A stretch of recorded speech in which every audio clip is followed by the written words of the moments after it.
Hello, welcome to Three at the Back, our weekly, it's not so weekly football podcast at the moment, is it? Bi-weekly. But we're back again. We're back again for another episode to discuss all of your desired football topics, even though we take no suggestions whatsoever, do we? We just do it. I'm Ben Kelly, I'm here with Joe Halloran and Jonathan Metcalfe. Hello. Oh, shit, it Punched the mic. Well, I said hello. It doesn't matter. We'll... He's here, as you can tell. Hello. He knows how to make an entrance. Absolutely smash the mic up. We'll a lot's changed since we last recorded, it's fair to say. We'll discuss, though, the FA Cup fixtures, which rounded off a poor week for Liverpool Football Club, but we'll get to them in a minute. The first, where should we go first? Should we go with Man City? Man City? Yeah. Man City. Yeah, they had the most standard of weekends. Yeah. Who comfortably dispatched of Crystal Palace in the at Selhurst Park to set up a tie with Huddersfield in the fifth round. Aaron Moore FC. So, John, what's the... It was just a standard win, wasn't it? It was. Is it 3? 3. Yep. Yeah, pretty good, that. Yeah. 3 First one o'clock, came. Saturday afternoon, 3-0 win. First one came, second one came, and third one came. Just intervals. Yeah. Some nice goals, some good performances. Any standout ones? Any standout performances? Gabriel Jesus. He had a blinder. Say that. No, because he did. He had an absolute. He did. No, he played. Oh, he didn't score good. Right, He cool. played Sterling through with a beautiful pass. Just held the ball. Was it just a played the standard ball pass, through? really? Oh God, he's so he's so over dramatic. I'll stop giving my opinion. It's fine. That's average. Okay. You know, you asked me who had a good performance, and I told you it was Gabriel Jesus, and he's in a mood. It's fine. It's fine. It was Gabriel Jesus because Gabriel they showed on Match of the Day the highlights of him wrestling for the ball, hunting it down and holding it up, and not literally wrestling. He should have scored. He had a great, absolute peach of a chance that he missed. But gutted. But you know, he's not that good, is he? He's no, he had a fantastic performance. It's very exciting. I'd rather have Scott Hogan. You would, wouldn't you?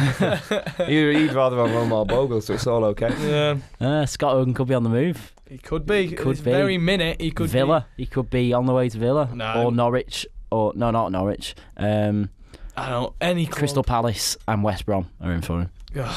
I wouldn't be surprised to see him move to Palace, to be honest, because it's London. He won't move to Villa. He wants to move to the Premier League.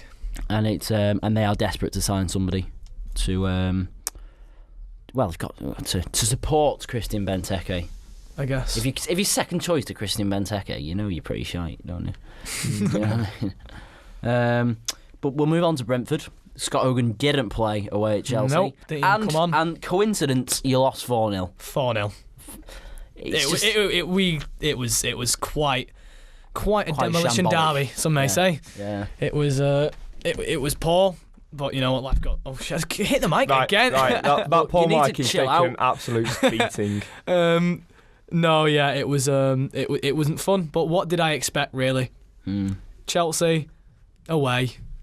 Magic of the cup, though. Yeah. There was no magic at Stamford Bridge. Absolutely zero magic involved. Wickham were denied some magic. There was some lack of magic in London, I feel. Well, Liverpool, on the other hand, there was some real magic. But to be honest, actually, we'll talk about Liverpool in a minute. We'll talk about Liverpool as a big lump package after we've discussed the FA Cup in general, because we can work in the several topics that we've got. So our general topic for today is one that's been thrown around. Pundits have made their comments on it. Fans have made their comments. But, gentlemen, do you feel that Premier League top sides are cheating their fans out of an FA Cup run by playing reserves in the early rounds? John, go. Yes. Yes. It's standard, isn't it? It's just there. Why do you feel that?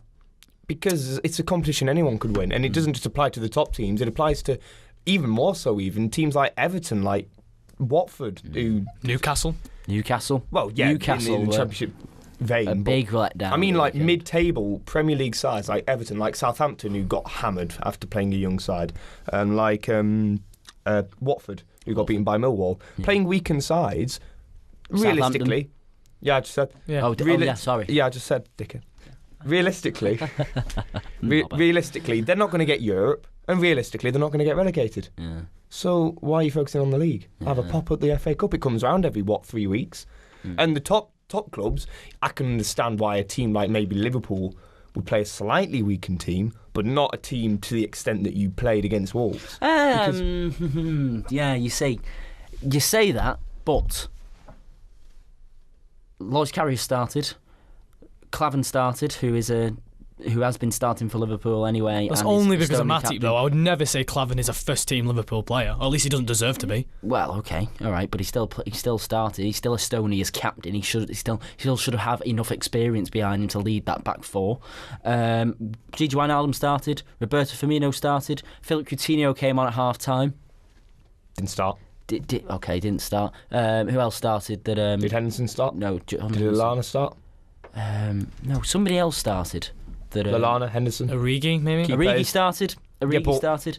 Oh, no, I'm not defending. I think I understand what you're saying, but... Yeah, I understand what you're saying, but would you say that's closer to your A side than to your B side? B side, but the players that started should have had enough in their locker. Oh, yeah, no, I'm not saying they shouldn't have done. They should have won anyway. I think the way that Liverpool did it is the way teams should play the FA Cup. Have first team and B team mix. That's the way to put a couple of young in the early rounds. Give some people experience. That's what not like team not like what. But I think for pundits you to suggest that Klopp has disrespected the FA Cup, I think that's a bit extreme. Well, we got that last season when Pellegrini played youngsters against Chelsea. Yeah. Apparently, he disrespected the cup when actually we had 2 days later a round of 16 tie in the Champions League, and I don't know when Champions League falls again this time round, but it could be the same case again. I don't know. For me, thankfully we get Huddersfield. For me, it's none of their business whatsoever. Whatever Klopp feels is the priority for him. Liverpool have had a really tough month. Everybody can agree that. Joking aside, Liverpool and their fans, for me, have had a really tough month. And Klopp now has got to go right. He comes to Saturday against Wolves and he goes, right, okay, we've just been knocked out of the FL Cup. We've played Southampton 3 days ago. We've got Chelsea in 3 days. That's now the biggest game of the season for our team. We've lost to Swansea last week in the league. We're 10 points behind the leaders. Do we need this cup? For me, you know what pisses me off the most is that people, I can't play 2 games a week. We play 2 games a week every single week. Yeah, that is very true. We have to play the B team against the FA Cup because we've got an extra game. Fuck off. We play 2 games every week. I'm sorry, but as someone at the peak traditionally football who fucking goes to the gym every single day should be able to play 2 games of football a week. I was saying New Year's Eve when you played us. 2 days later, you played Sunderland and you drew. Yeah. And Klopp came out complaining about the congestion of the schedule and how we just played City 2 days before. 1, you won. 2, we beat Burnley 2-1 with 10 men. That's not a legitimate excuse. If we'd have lost, then you could understand where he's coming from. But we won, so you can't complain about having a congested schedule when the team you played and you beat won with 10 men at the weekend. I think the point he was trying to make in that particular instance was there is a regulation where games should be at least 48 hours apart, and we were only playing 44 hours after the Man City game. 4 hours. But if it breaks the rules, why is that something you should play about? Yeah, but we played at the same time. Okay, yeah, but good for you. If your players aren't fit enough, that is not down to the schedule. That is down to the manager and his players not being fit enough. He's talking about preparation for a game, right? He's talking about you got 2 days to recover, prepare for, get yourself a game plan and train with that game plan for going away at Sunderland. We should have won that game. We shouldn't have given away 2 penalties, right? And to be fair, if we hadn't given away 2 penalties, Klopp probably wouldn't have been moaning. But it's certainly a valid point. And then the problem doesn't arise. He won't come out then complaining if you'd won. Oh yeah, we only had a game 2 days apart. It's certainly a valid point. It's a valid point, but before the game as well, Klopp was complaining about the fixture congestion. Yeah, so knowing full well that Guardiola also had the exact same window. I'm not saying like we played an evening game. We played at 3 o'clock like you, and he didn't complain about it. He's also a manager that's used to winter breaks. Klopp just complained about it before and after when we had the same window and we managed to win with 10 men. So this fixture congestion problem, I can see why it can be a problem, but you've got to stop complaining about it and using it as an excuse. And especially when, realistically in the league, do you think you're going to catch Chelsea? I know you've got a game against them tonight, but do you really think you're going to catch Chelsea? I'm not going to comment until after the game tonight. I'm right, sorry. well, do you think they're going to catch Chelsea? Not a chance. Right. Tell you what, So, at Joe, least look, play listen, a right? stronger Okay, side look, in the look, FA Cup no, to but try and have a look, go at right? it. No, if we win tonight, that's 7 points. I don't think you do. What?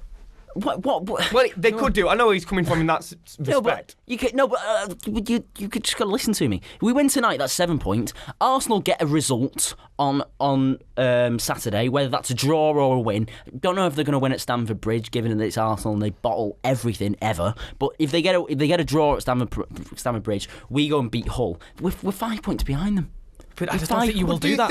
Do you think your team But tonight? But that's a matter of opinion. Do you think your team tonight would have been that damaged if you'd have played Coutinho and maybe Henderson all alone at the weekend? No. Exactly. So why did you do it? Don't ask me. So my argument stands. Well, you shouldn't be playing a weakened team in the FA Cup. Yeah, but to the extent that it is that weakened. I think it's also a matter of top four. The top four is the priority, right? I'm not going to lie, I wasn't that upset about, as a single event, I wasn't that upset about going out the FA Cup on Saturday because, for me, top four is the priority. And for me, we don't have the squad depth. There's something we've got to fix, right? But you'll argue that on Sunday against Wigan, Man United played a weakened team, yet what a team. Played Martial up front, played Rooney, played Schweinsteiger, dropped Carrick. It's still a good team. Liverpool don't have the squad depth to be playing 11 players, the same 11 players, twice a week. Well, whose fault's that? Whose fault that? I'm not saying it's not Klopp's fault. Yeah. No, even then, it's not really Klopp's fault. It's just the fact that the lack of European football we've had over the last few seasons has meant that we can't bring in top quality players, and it just doesn't happen.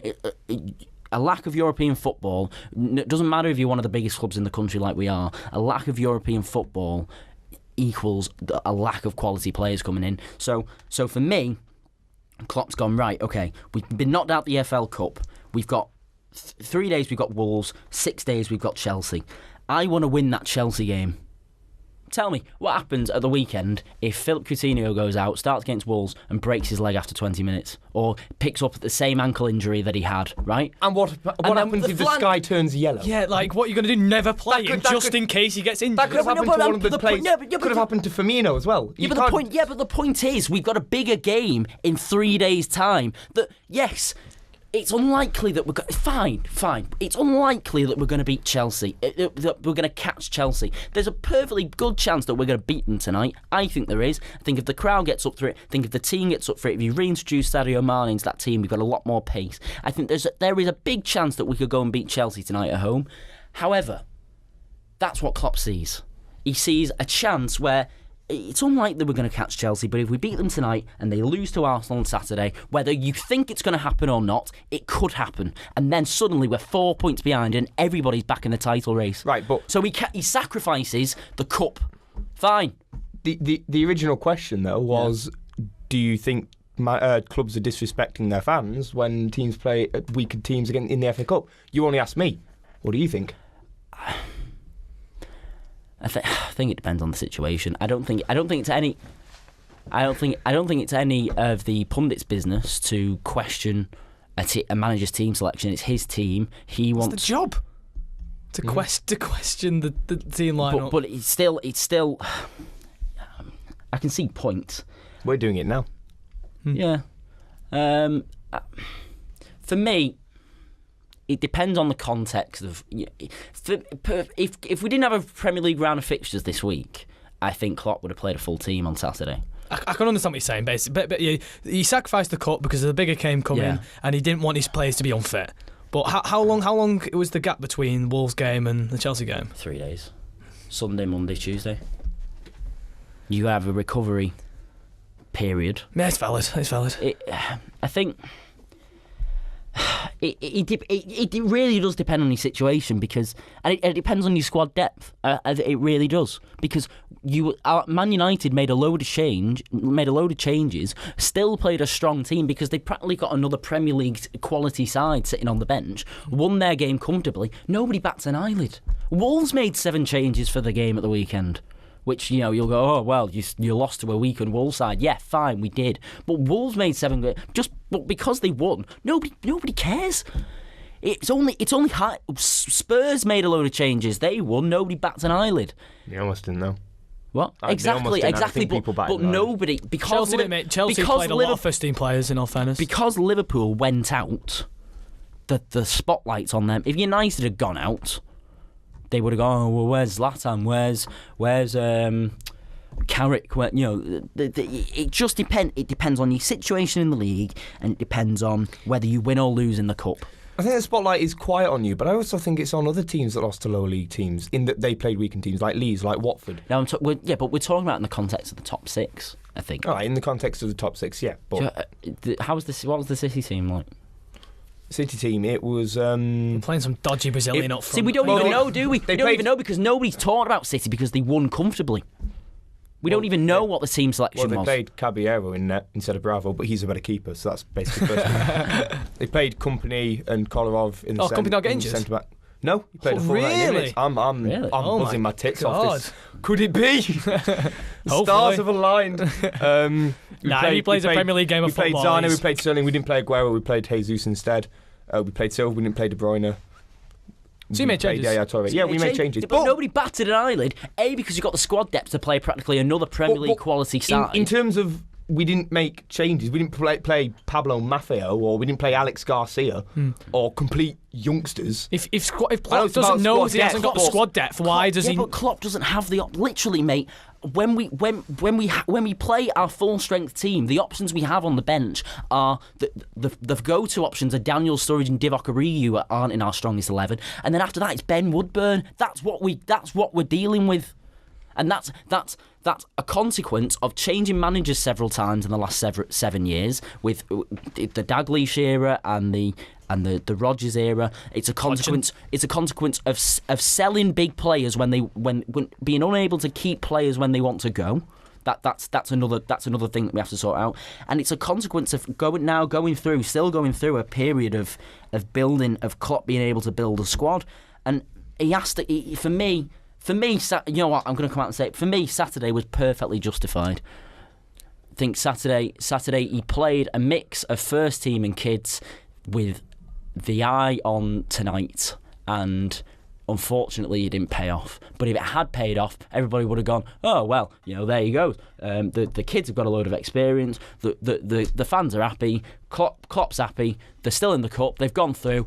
Everything's fresh and daisy. Well, you pay for the ticket. Why? Yeah. Well, how can you be pissed off? How are you not? Sorry, how are you not pissed off? You wasted your time. You paid for a train, or you may have drove there, I don't know. Either way, you paid for the ticket and you sat there for 90 minutes watching a bunch of people you don't really know play shite football because Klopp couldn't be arsed. He essentially might have gone out with a microphone and gone, "We forfeit the game because we can't be arsed," and then left. That's essentially what he did. That's not what he did. He did essentially. No, he didn't, because if he'd done that, he would have played Kevin Stewart in midfield instead of Wijnaldum. He'd have played our third choice goalkeeper, whoever the fuck that is. He wouldn't have bothered with a proper left back. He'd have gone for like some kid left back from the academy rather than Alberto Moreno, who's been sitting on the bench the whole time. He wouldn't have played Firmino. He wouldn't have played Origi.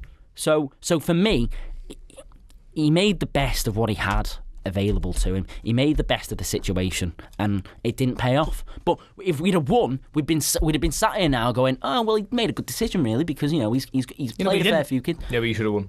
Yeah, but we should have won. Exactly. Yeah. It's like you guys sit there and say that's justified. You should have won by a long way. Do you think you should have won with that team? I think the team's probably a championship standard side. So you think you probably could have won, should have won. Wolves side as well. So what standard are they? Yeah, I know you said this before. The point I'm making is I don't give a shit about the cup. I don't care that we've gone out. That's the overall point I'm making. That's why it's justified. That's the opinion of a fan. That's opinion of bloody Klopp as well. That's opinion of a Klopp. That's opinion of a fan. I would love to win. I'd rather finish in the top 4 than win the cup. I would love to win the cup. Okay, but if you won the cup this season and didn't finish in the top 4, would you be happy? Really? Yes. Fuck off. No, you wouldn't. No, I would. No, you wouldn't. No, I would. Because... if you didn't have Champions League, that to me, Man City season, if they finish outside the top 4 but win the FA Cup, that's a failure of a season for me. Because you were tipped to win the league at the beginning. I'm sorry. Oh, right, it's a disappointment, but I wouldn't go away going, wouldn't be, scowling, you'd be unhappy. We've won some Pep silverware, out. but Pep out, exactly. I wouldn't be saying fuck off Pep because he only won the FA Cup, which is a major piece of silverware because they finished out the top 4. This is a team which is aged, and I come back to this because you keep feeding me to it, this long-term project thing, but it is. So if we win some silverware in the first season, that's going to give him confidence, even if we finish outside the top 4. No, if Guardiola, all that money spent, tipped to win the league, you finish outside the top 4 regardless of how you do. All that money spent the only way that's not for one justified is season. if you win the Champions You League. don't spend all that money for one season. We're not going to get rid of them at the end of the year. Topic. Right. Anyway, we digress. We'll leave it there because it's rather heated, isn't it? It's we all have different opinions, and it's not going to get resolved before lunchtime. Joe stayed pretty calm, I think. But he had moments. We'll leave it there. So thanks very much for listening. Let us know what you think in the comments if you can be asked. Let us know because we're interested to get different fans' views on this because I would be interested to speak to another diehard Liverpool fan and how many actually. I cared about the League Cup losing on Wednesday. That was really disappointing. The players let us down there, and we played a full team in that. So that was a letdown. But Saturday came out the ground. Yeah, paid for me ticket. Yeah, but I think on the context of the season, it could end up being a blessing in disguise. But yeah, check out all the good stuff in the description down below. Indeed. Let us know what you think, and we'll be back soon. Bye. Bye. Bye.